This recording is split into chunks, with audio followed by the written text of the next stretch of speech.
Family and friends mourn the loss of their loved one, Rosamond Makudowona. They wail and burst into dirges as the remains of their loved one lies in state at the Cornelius Adumwa Dowona Way in Osu.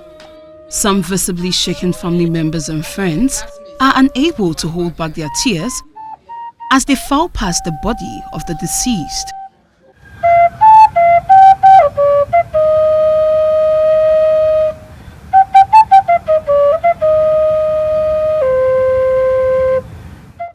There are no comforting hugs or handshakes. As the people mourn, they are also mindful of contracting the virus. An elder of the family, Jonathan Norte Dowona, explains, they decided to strictly abide by the restrictions on social gathering, even during the planning of the burial and funeral of their deceased relative. It was decided at the pre-burial meeting on 28 April to abide by the President's directive. We only allowed them to briefly extend their condolences to the family.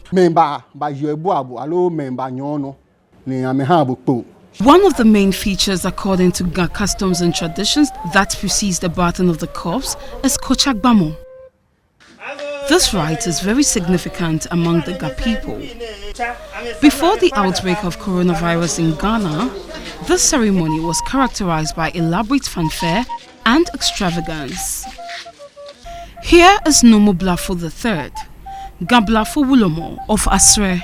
Currently, it's done in a way as if people are going to marriage or something.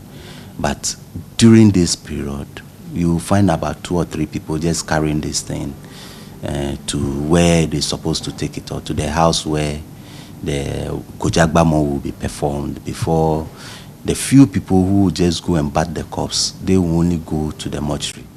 Dennis Ni Ajay is one of the sons of the deceased.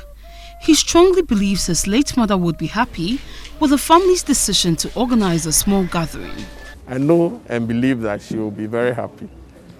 The Dowona family is not the only one to have taken the decision to bury their departed loved one in this COVID restrictions era. Here at Transitions Funeral Home Hacho, family of the late Stephen Abbey is holding a private funeral ceremony for their deceased relative. The outbreak of COVID-19 has changed the way we do lots of things in this country, especially social gathering. Behind me is how the impact of COVID-19 has changed the style of funerals. The family of the late Stephen Kweku Abbey have had to do with only about 20 members here to mourn and pay their last respects to their loved one. On a normal funeral day, this hall would be filled to capacity. But because of COVID-19, the story is different. An elder of the family and cousin of the deceased, Michael Nimate, admits it has not been an easy decision. After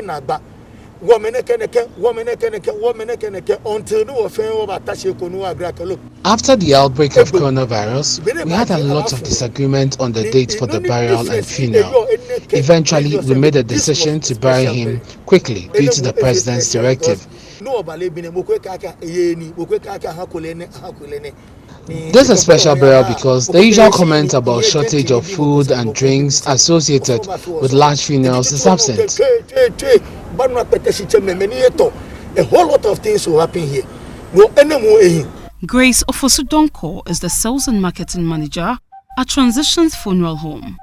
According to her, convincing families to organize private burials has been difficult. So it's not been easy. We will call, follow up with messages, follow up with invoices and all that, but it's difficult for it to sink into a lot of clients. As a business, she said, they have had to devise innovative ways for their burial packages to encourage clients to hold private burials during this period. What Transitions as a business did was to come out with a private burial package. So that package includes a removal. Removal is simply picking your deceased loved one from either a hospital or home and then bringing them to our morgue here. We provide PPEs, we have live streaming available. As some families are left with no choice than to organize private burials for their loved ones, there are concerns that certain aspects of our unique culture may be relegated to the background, but Nomo Blafo III disagrees.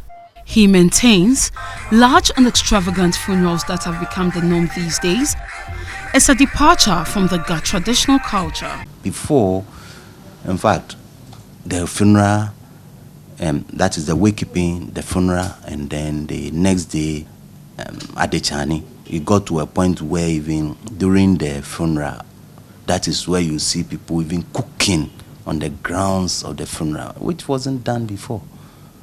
But today, in fact, it even becomes more of like a party or even a wakekeeping. So the pandemic, I would say, has taken us back to where we were before. And to me, it's more, if we can just maintain it and sustain this, then more of the culture will be seen. With the impact of coronavirus squeezing many families financially, Rosamond's family maintains it is prudent to organize quick private funerals rather than paying for the preservation of bodies in mortuaries and organizing extravagant funerals. We are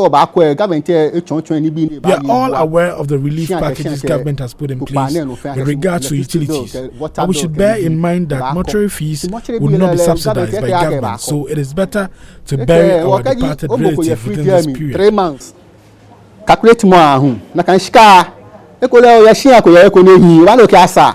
If the coronavirus pandemic persists, people will have to come to terms with organizing more private burials. Perhaps the virus is painfully teaching families to spend more money on the living and not the dead. Beryl Ernestina Richter's report for Joy News.